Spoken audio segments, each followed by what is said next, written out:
I am completely muted the whole time. Well, that is wonderful. All right, everybody. I was saying so many amazing things, but all you need to know is that this is Corey Emmanuel on the Heart today. Brother, tell us who you are and what you do.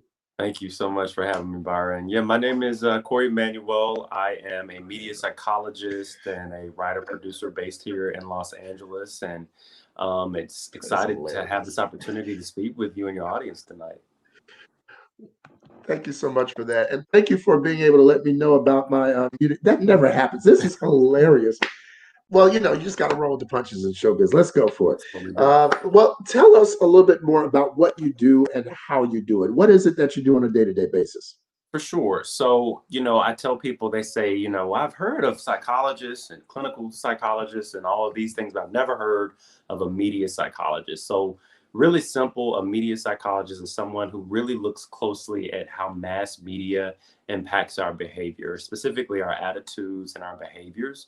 So me already having been writing, producing, I tend to look more at how television, film, social media, how those things are really affecting our attitudes, our behaviors, and our values. And obviously this year in particular, 2020, we've had some very unique ways in which we're using the media in a way that we haven't ever used it before. So that's allowed me to have some really interesting conversations like I'm sure we're going to have today.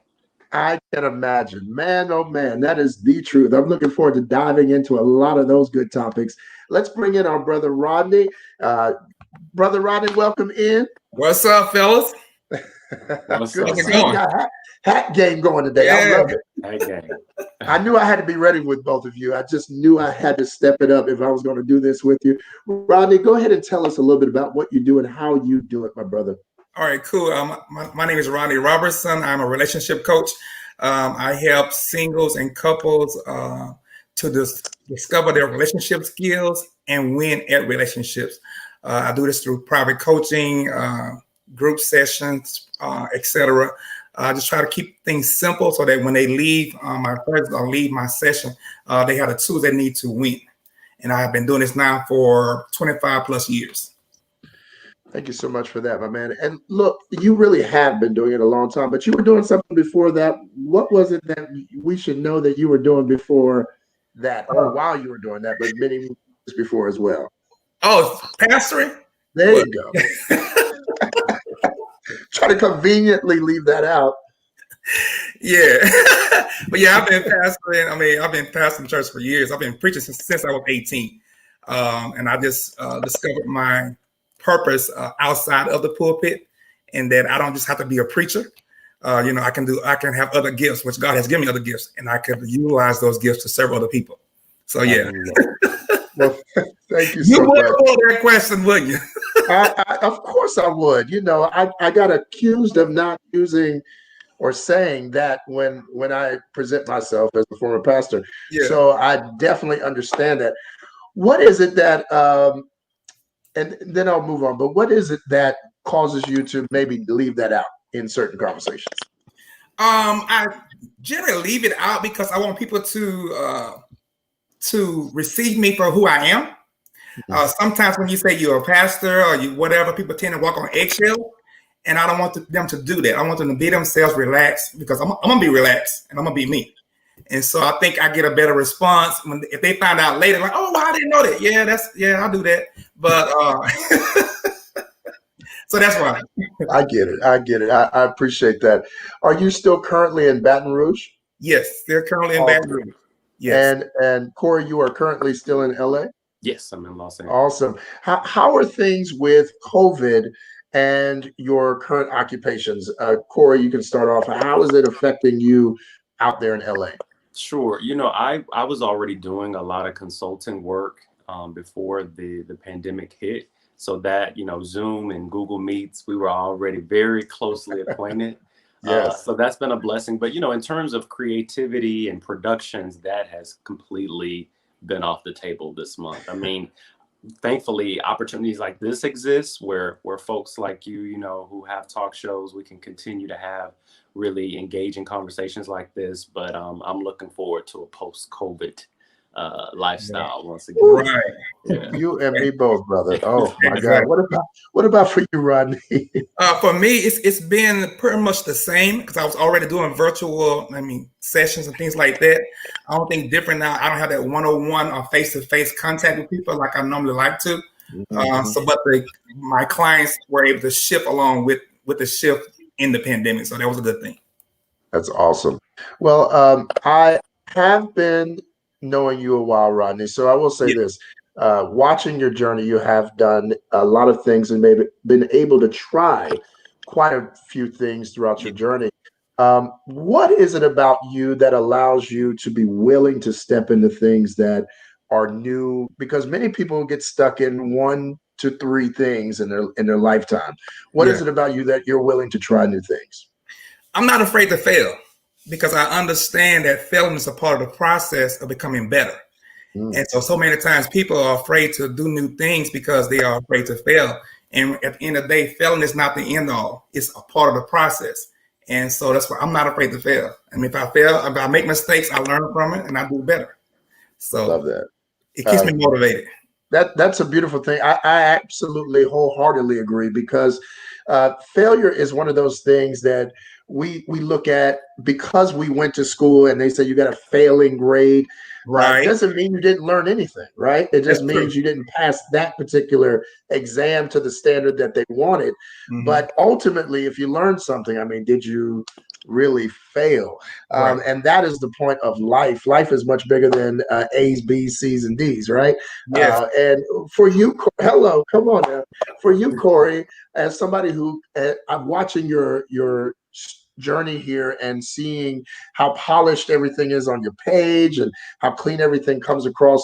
As men, we have to live up to a certain standard oftentimes. How is it for you trying to jump into new things or try new things with the fear potentially or the unanticipated expectation that it could fail?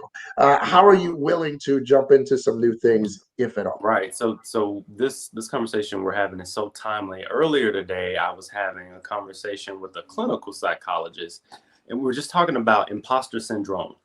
Yes. Particularly as Black psychologists in a very, white dominated industry. You're going to have moments where it's like, ooh, I haven't been doing this 30 years or however long. And am I going to have a seat at the table? And will my feedback or will my perspective be valued and appreciated? So in terms of that fear you're speaking of, that's a very real thing for me as a young Black male in a psychology field. Yeah, I deal with those fears often, but as my clinical psychologist friend said, our experience alone as a Black person, we bring a unique perspective to the table that deserves to be heard and be valued, in addition to the research and the work that we put into getting where we are professionally. I have to put a clap on that because that is so true. Our experience coming into many of these spaces that are dominated by people that don't look like us, it is very important to appreciate the uniqueness that we offer in that space. It is so true. Just having a woman in as now the first vice presidential elected, we're not going to say that, elected official in that office. It is very true that when I looked at the picture of the last, however long, many that we've had before, I believe it's 45, we now have our first one. And that line of white men, she offers a perspective that we'll never know how to really respond to because it's going to be completely different. And I think it's important for us. I deal with the same thing. Let me just say this. I deal with the same thing. As I left the Black church and really dove into this love work, it is very rare to see a Black man speaking about this. Very rare. And so I get it, brother. I am in rooms and in conversations, and normally I am the unicorn.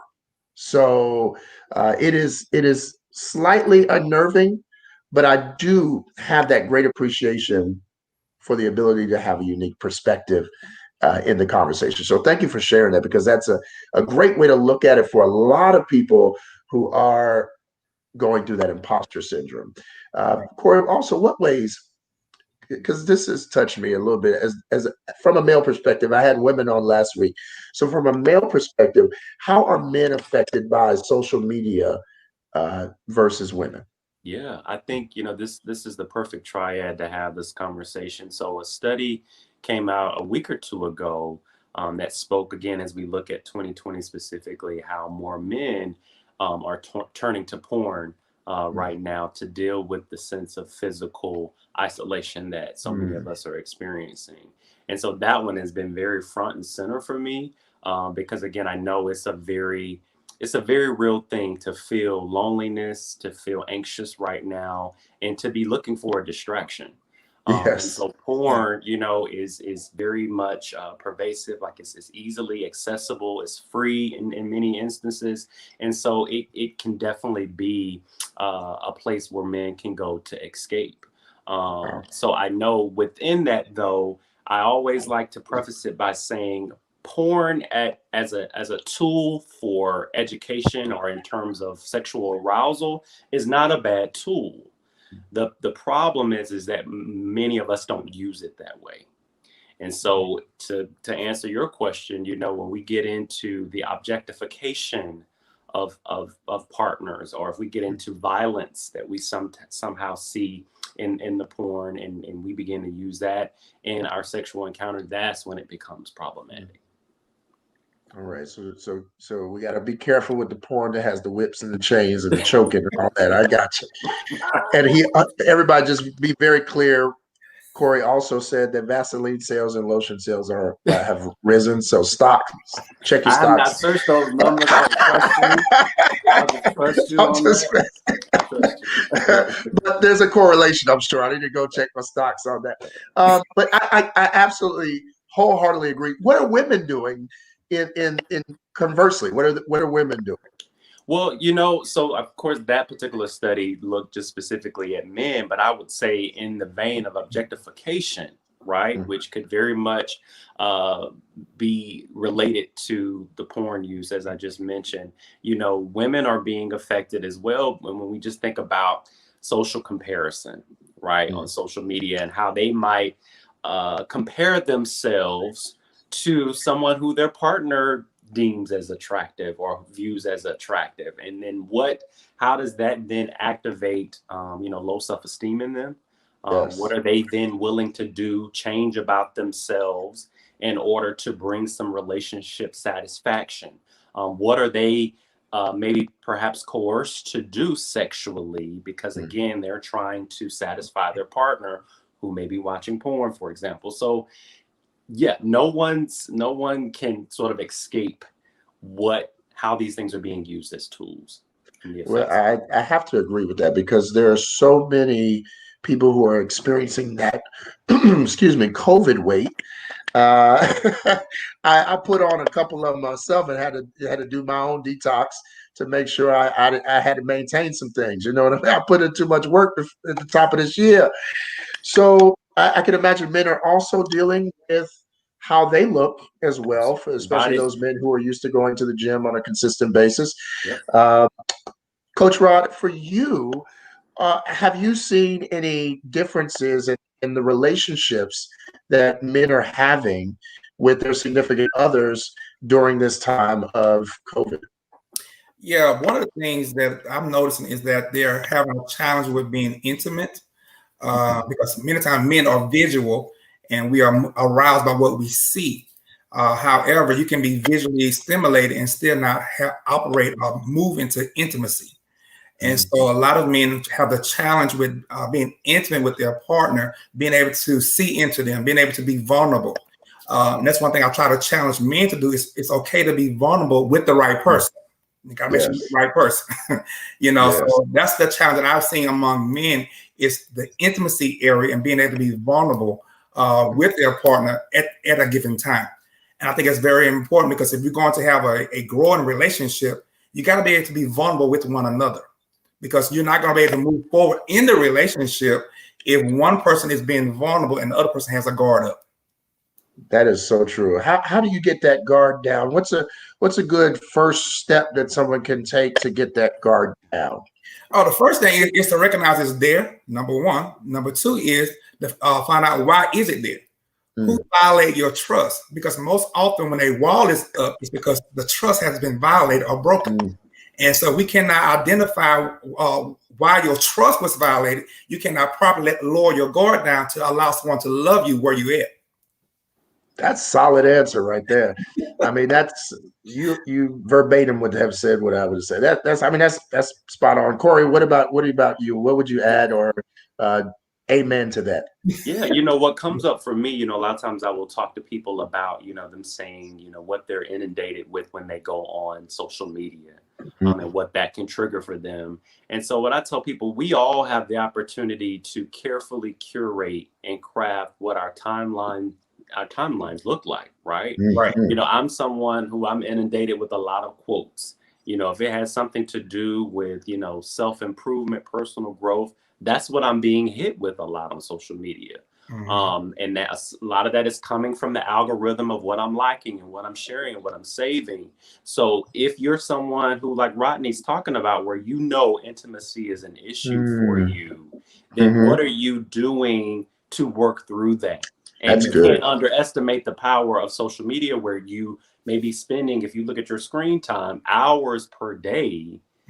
How is that hindering or perhaps enhancing your level of intimacy and vulnerability? Yeah, that's great. I have learned over the years that many people are thinking negatively in their relationships because they're watching negative things about people having bad relationships.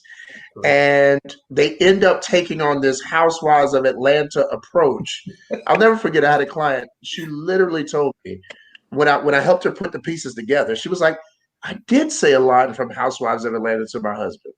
And it wasn't a good one. I don't know how many there are that are good, but it wasn't a good one. And it ended up putting a good rift between their relationship because it was a very toxic statement. But that stuff gets in you. And I tell people who are single, start listening to love songs. Don't listen to breakup songs or you trying to get in a relationship. That didn't make sense. So you're right. Curating your timeline, your feed, is what allows you to really put in that positive energy to get out of it what you want. That was brilliantly said. Thank you, guys. Yeah, I'm glad I have y'all on today. Y'all are making me feel good. Thank you so much. My eye was all irritated today, and I got here. I was like, you know, normally I feel myself a little bit every now and then, but you know, God humbles you right when you're about to go on camera. He said, I'm gonna mess up your eyes. Something went in my eye. Now it's red. But it's okay. I'm matching. We can't even tell. You can't even tell, bro. I'm just matching now. That's all. Head to toe, literally. For both of you, if you had to strip away all of your titles, this is a good lead into that. If you had to strip away all your titles, all your achievements, all your affiliations, who would you still be? Coach Rod. You bringing the heat today with these questions, huh? I would still be Rodney Robertson, because at the end of the day, I know who I am, separate from my title. I am the country boy from Pine Grove who discovered his purpose and began to live life on purpose and serve my generation well with my gifts. I mean, because we got to learn that a title does not make us who we are. I know who I am. So even if I did not have a title, my gift still works and I will still serve. Love it. Absolutely. Yeah, you see, you did all right with that. Look at you. You made it through. You made it through. Dr. Corey. You know, Rodney took it away. I mean, he couldn't have broken it down any better than he did. But I would say, with or without the titles, I feel like I'm destined to be a light worker.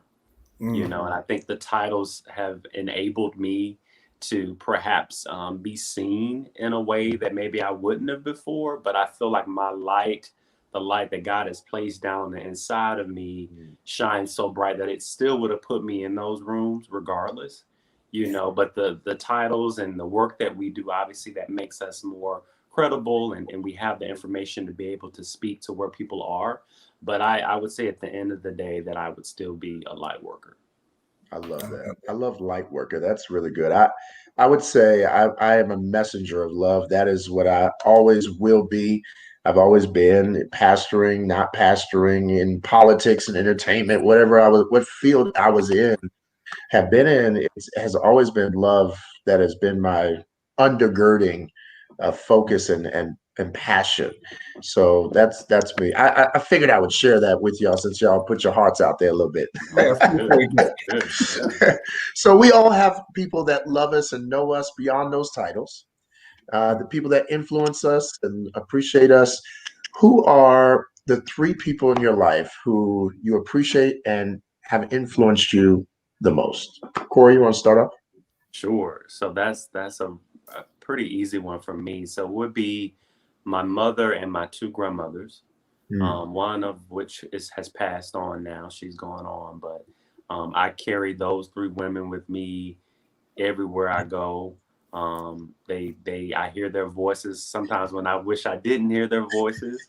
The wisdom that they bestowed upon me, their guidance, how they've taught me to treat, just people in general, and I often think about, my grandmother saying things like, boy, right.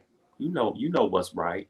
And it's such a simple thing, but it can be applicable. It can be applied to every walk of life. You know what's right. You know what's right. Right. So yeah, both my 2 grandmothers and my mom, for sure. Well, that's beautiful. Thank you for sharing that. Well, Coach Rod, what about you, brother? For my 3, one will be my grandmother, Dorothy, but she's the late Dorothy Bowman.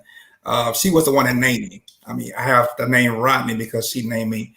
And then she's also spoken to my life. We lost her in 2017. The second person would be the late Miles Monroe. It was through his teaching that I was able to discover my purpose and who God had called me to be. The third person will be my wife. Why with her? Because she taught me how to relax and not be so serious all the time. In fact, it was because of her that I started wearing jeans, because when she met me, I was in my slacks and khakis and things like that. I was kind of starchy because I'm a nerd at heart. Starchy. Yeah, very starchy. So it was because of her. She taught me how to relax. Just be yourself, relax. So those 3 would have the most influence for me.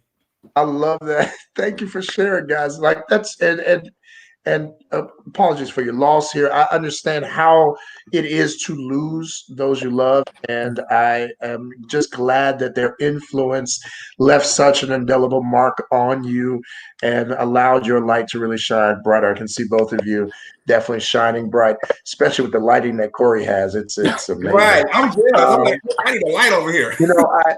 I moved into my new house, and so literally I have thrown this office together for this. The last time I did this, I was standing the day I was moving 2 weeks ago. We were standing in the kitchen to the living room to the front door, and that was my backdrop. So I'm just glad to at least have my office a little set up, but still got to get, we're almost there. Next time, I apologize, guys. I'll be on A++ status next back again, but I got y'all. Thank you for coming on anyway. Little old me.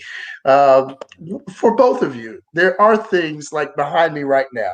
I have one of my favorite passages of scripture about love. And of course, that is a guiding principle for me. What is it that you use as a mantra or a guiding thought that helps motivate and keeps you inspired both personally and professionally? Coach Rod, you want to start off? Yeah, for me, it's die empty, take nothing to the grave. I live by that on a personal level and professional level. Because the richest place in the world is not Iran or Iraq or the oil fields, it's the graveyard. Because people have taken songs there that were never recorded, books were never written, ideas were never birthed into the earth. And so I just made a decision every day. I'm going to die empty. I'm not taking anything to the grave. What God has placed on the inside of me, I'm making a decision every day. I'm going to give birth to it and share it with the world. That's good. Die empty, y'all. Come on. Corey, what about you, brother?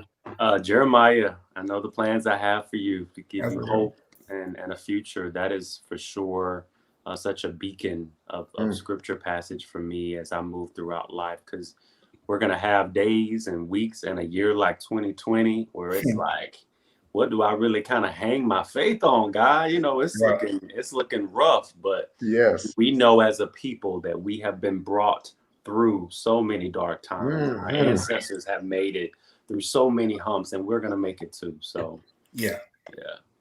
I love that. I love that passage that says he knows the end from the beginning. And that just encourages me because I know this thing is already planned out. As a writer, and I got writers on here, so you all can attest to this. You can have your ending in mind, and you're writing it, and it doesn't seem like the characters are going to end up where you had in mind, and you just put that little special thing called a plot twist, and just make it all come together. Yeah. And what seemed unnatural seems really, really organic when it fits in right. So I just thank God for a plot twist on this year leading into next year, because, you know, we've had some crazy things happen, but I believe that some extraordinary things are going to intervene, and especially with this election. Thank you, Jesus. Hallelujah. That was for me. If you had to think about it, if you really, really had to think about it, what was the most difficult decision you've had to make in order to fulfill your purpose? Whoever wants to jump on that, I won't even force you to go first. You bringing that heat, Byron. You go. Look, and I was going to tell you to go. The most difficult decision, right? The most difficult decision, man. You know, probably when I think back to, you know, sharing about the impact, the role that my mother and my two grandmothers have played, probably leaving home. You know, it would have been easy for me to stick around and, you know, sit at their feet for the rest of my life, probably, and soak up all that wisdom and that good eating and all that. But I knew what I wanted to leave in terms of a legacy for the future generations of our family.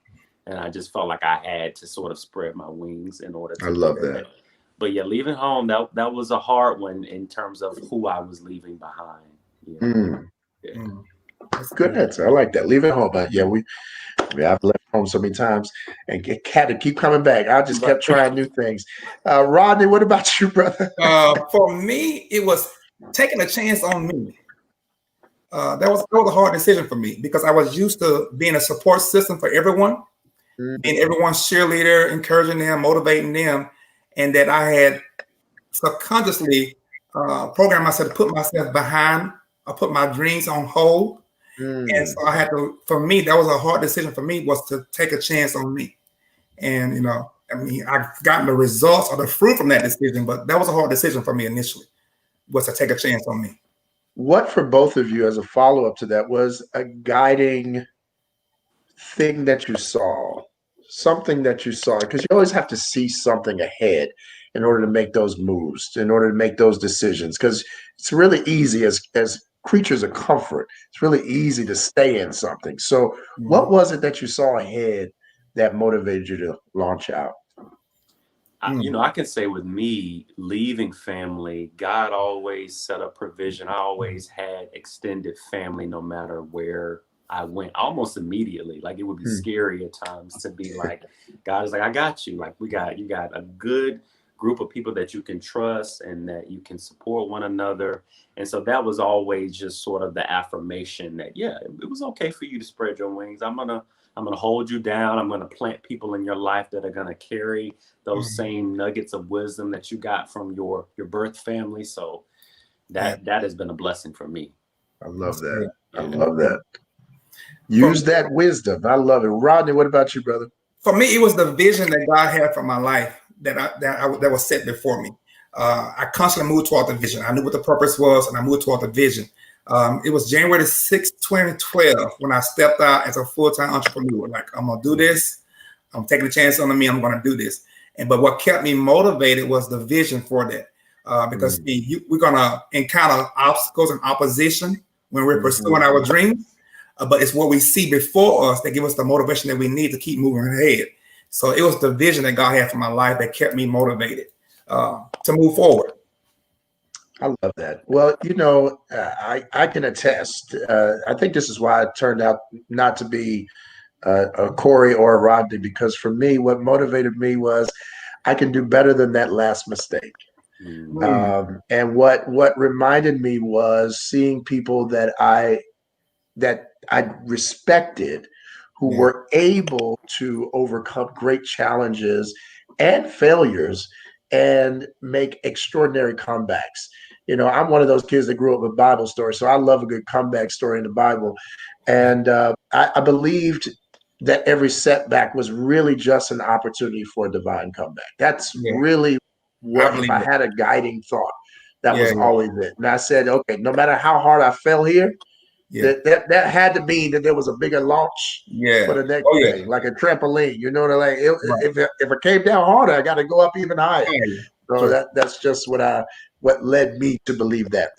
Thank y'all for sharing these. I know some of these questions are a little deeper than maybe some other interviews you have, because y'all are real professional, and I know you. But we're on the heart today, so let's go just a little bit more. How is love seen in your life, in your everyday life? How is love seen, Coach Rob? Love is a decision. Love is a decision.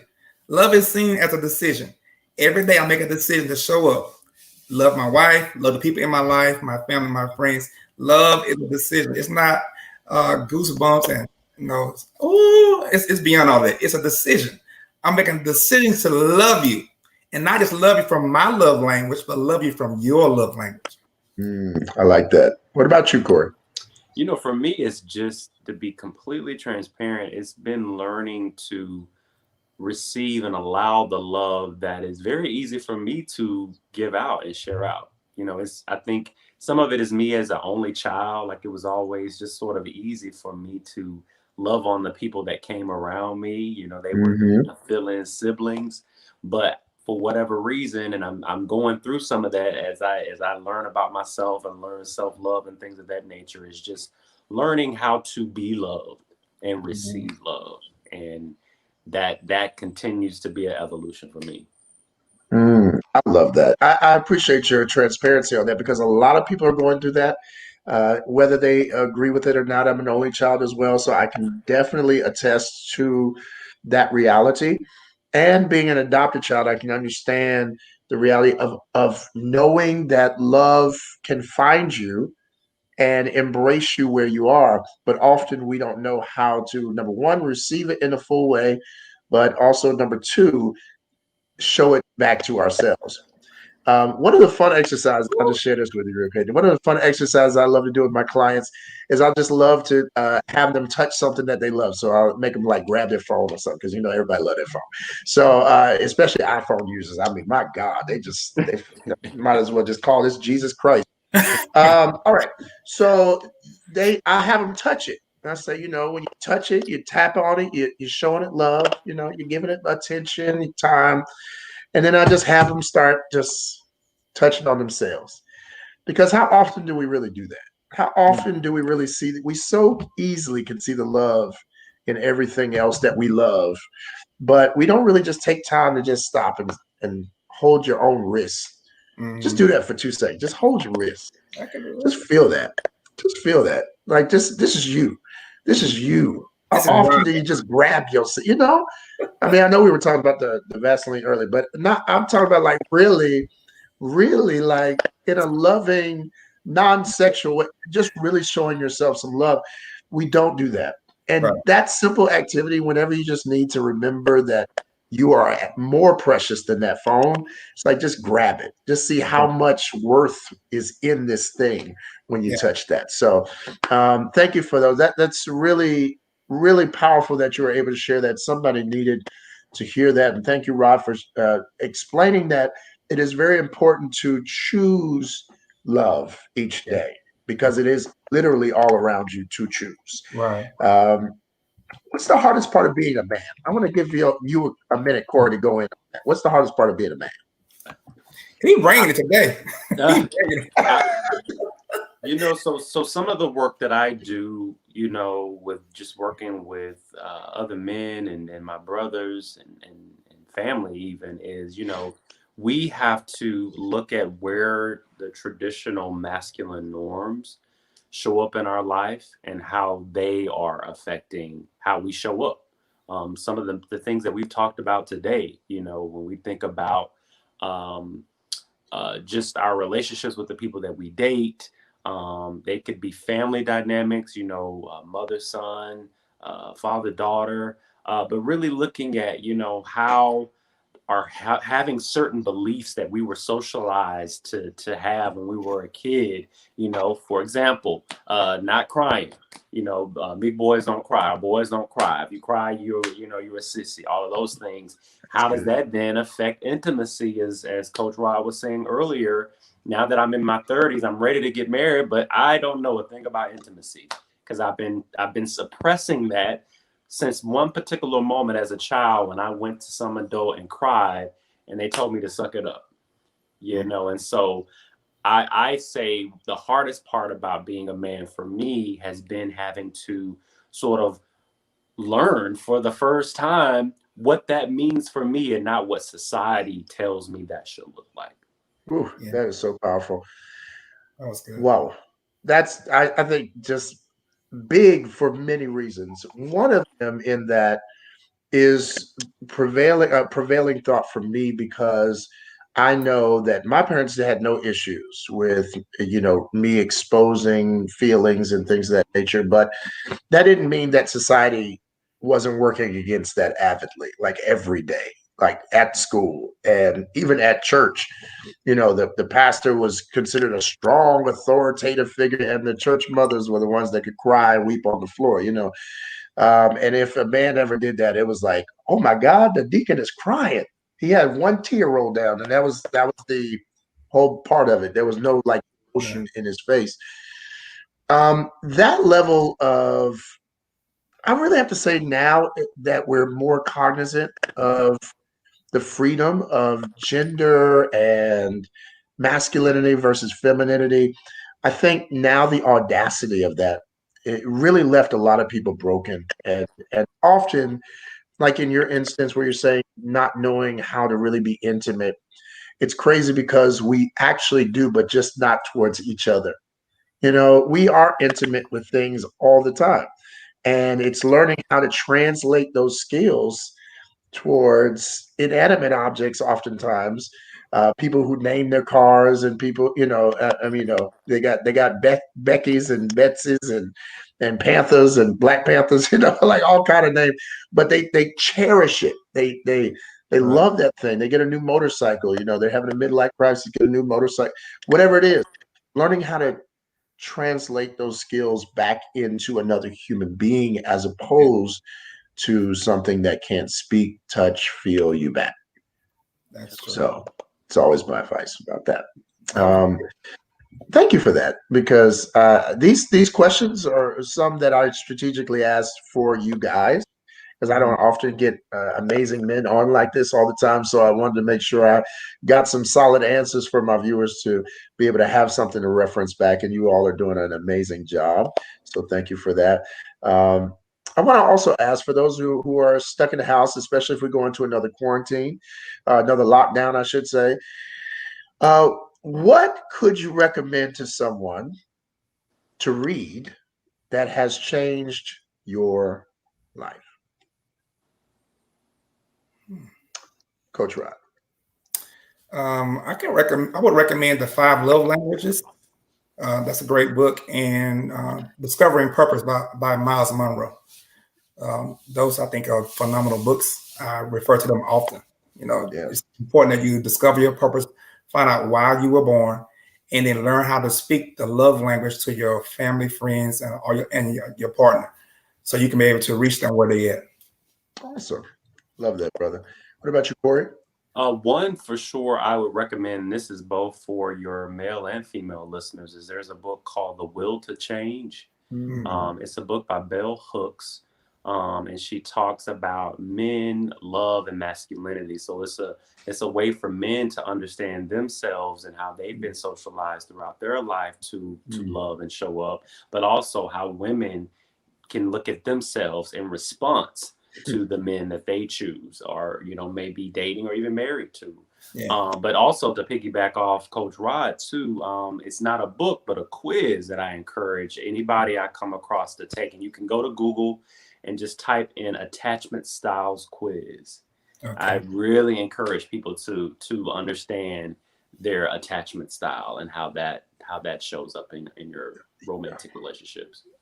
Let me find out Corey is prophetic. Because I am literally tomorrow in my love talk session going to talk about the attachment models and why the four of them often lead to destruction in relationships. So yeah, you were spot. Look at you, brother. Just tapping in.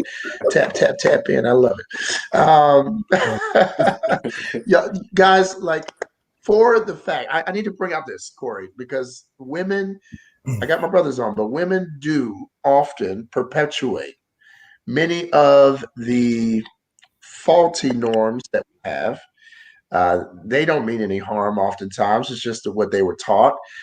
Do you feel like, based on both of your experiences, both relationship coaching and counseling and doing therapy, do you feel like there is some hope in this cycle of men trying to get past the masculine norms and women kind of bringing them back, telling them what they're supposed to be? You're supposed to be this. You're supposed to provide this. You're supposed to. How do we get to a place, or should we? I guess I'll let you go there. Should we get to a place where it is freer, or do we need the constructs that we currently have? Corey, you want to start off? I want Coach Rod to go first on this. Coach Rod, go ahead. He threw it on you. He threw the ball to you. Well, definitely, I would say that the constructs can be good in the sense that if they are not controlling, you know what I'm saying? Whether you still give the man room to discover. And I think so often guys need to know that it's okay. Like Corey was sharing about, they told him, don't suck it up, don't cry.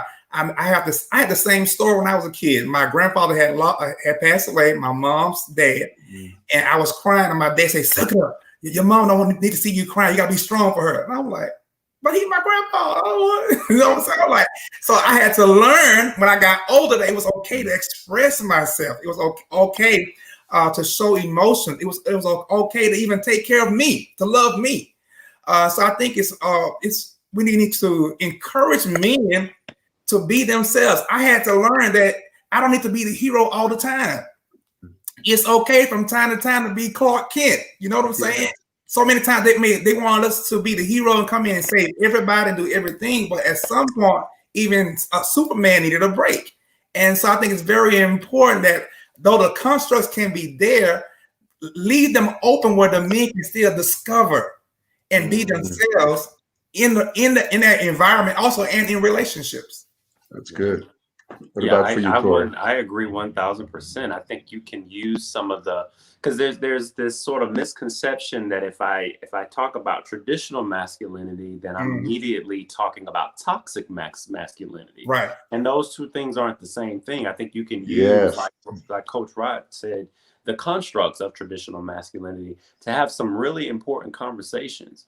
I know one of the sort of pillars of traditional masculinity is shunning femininity, and what men will do, the lengths, the extent that we will go to not appear as feminine and to shun that. And I think, the crying, the very example that we brought up several times, that could be one where, instead of a woman, shaming her son or her husband for that, allow that to be a conversation to say, how can I support you? I can see that this is really affecting you, that you're in pain right now, something's going on. Let it be a conversation starter versus attaching shame and making it a scarring moment. I like that. That was good. That was good, Corey. Yeah. That was really good. Yeah. Did we lose Byron? Did we lose Byron? Yeah. I think we did. Yeah.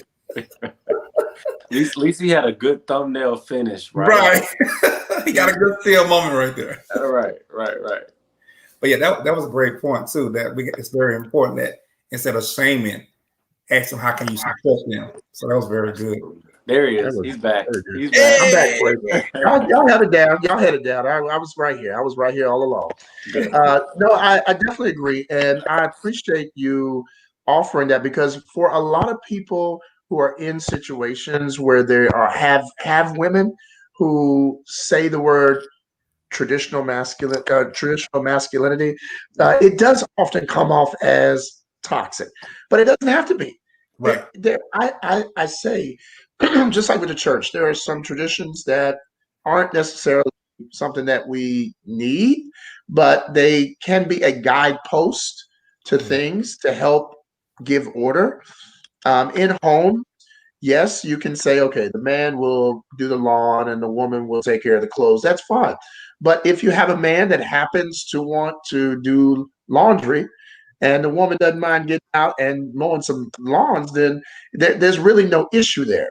But as a starting point, I think what it can do with tradition, what it can do is offer a starting point for conversations to begin, to say, this is what I need. Because a lot of people don't even know what to expect in relationships when they get in them, right? Sure. If you haven't been in many of them, then having that talk is difficult to begin with. All you have is what your mama and daddy had if they were even together, you know, or what you saw your neighbors do or the people at your church. So you really didn't really have many examples that were up close and personal.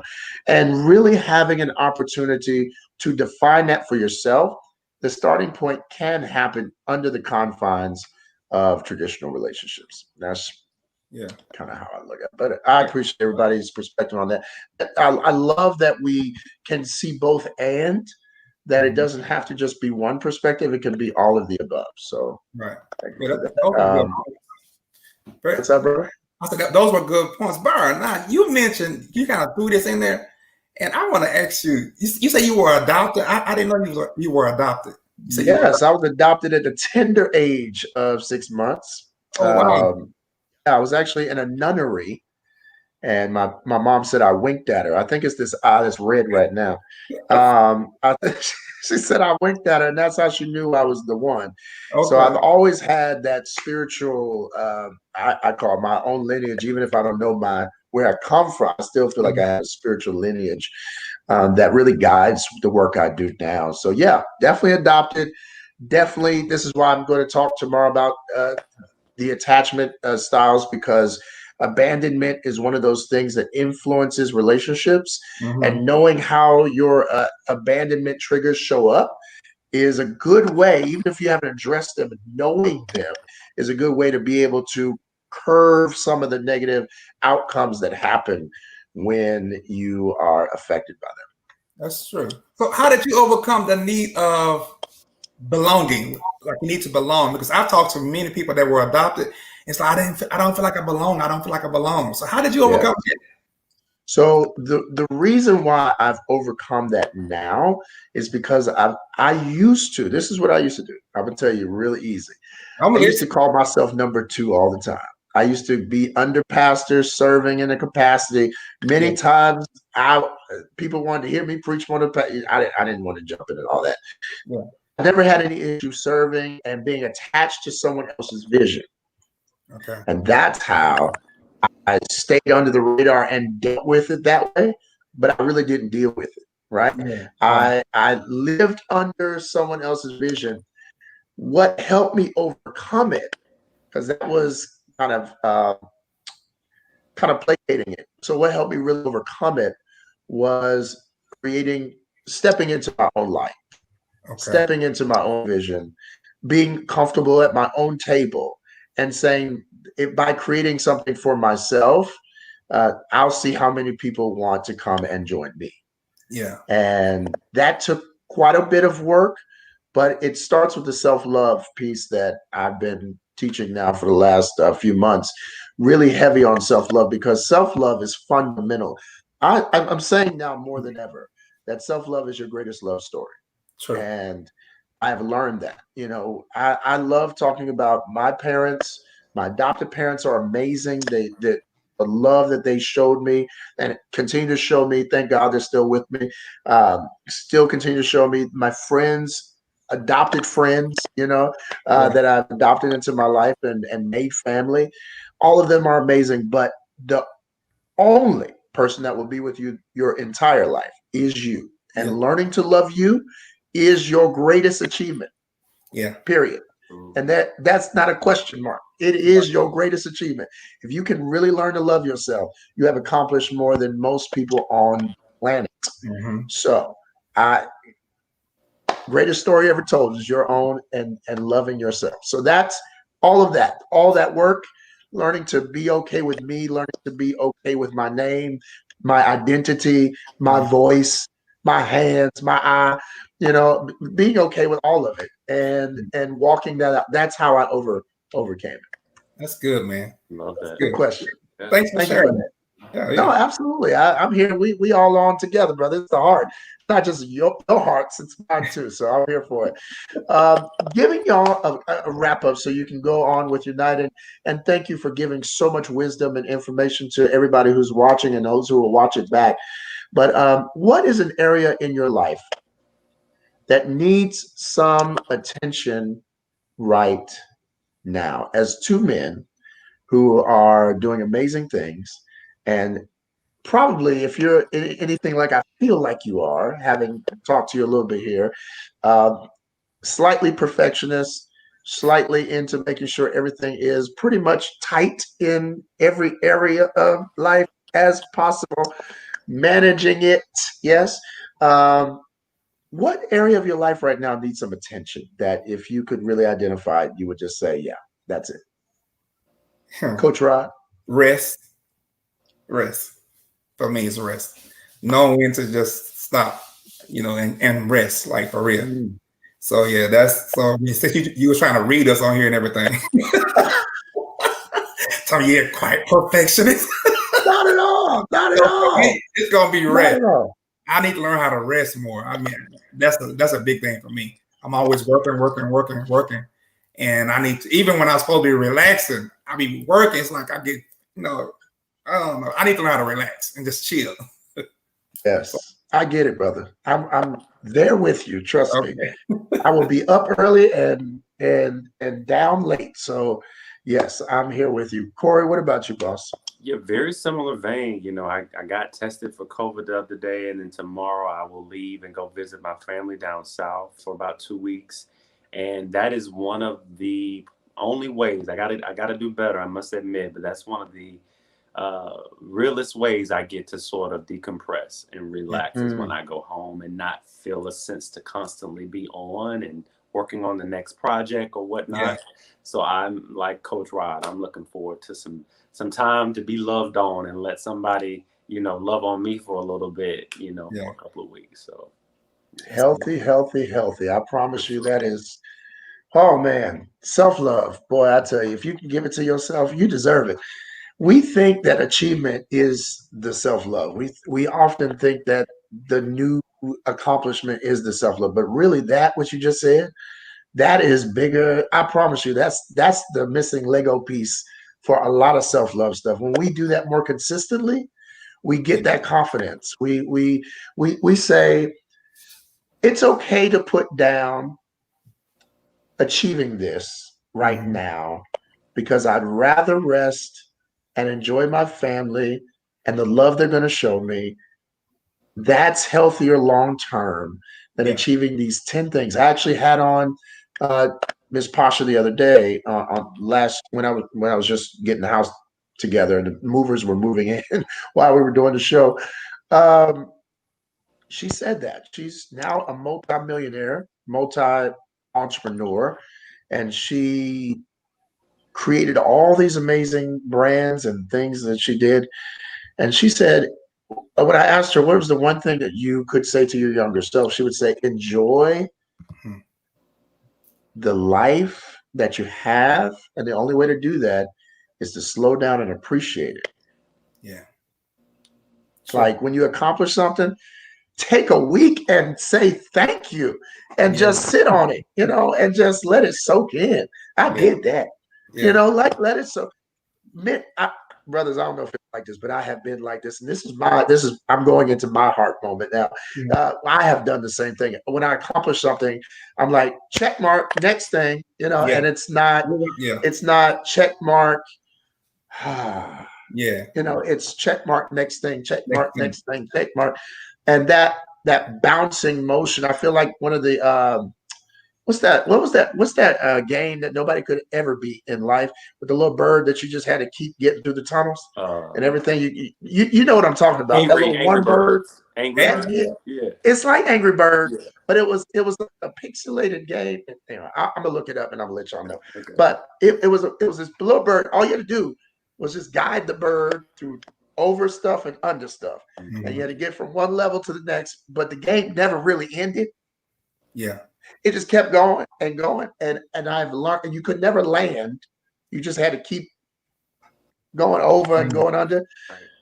I got to tell you, I have learned to land. Yeah. Good. Learn to land. I've learned to sit my tail down and be okay just sitting, not answering an email, not responding, not trying to figure out my next market, turning it off.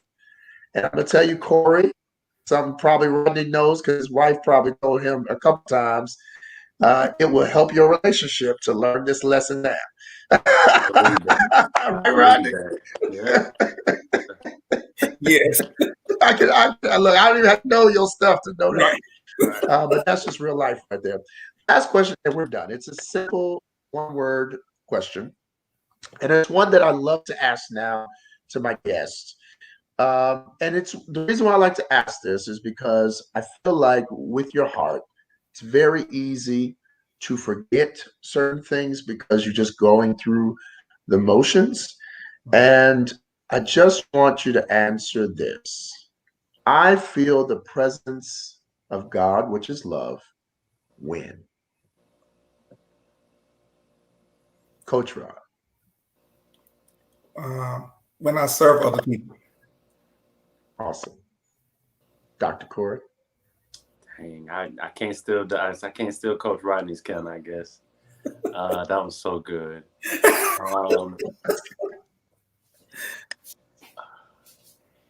It's in a similar vein, but I would say it's when some of the good that I try to put out into the world, when I know when someone is blessed by it.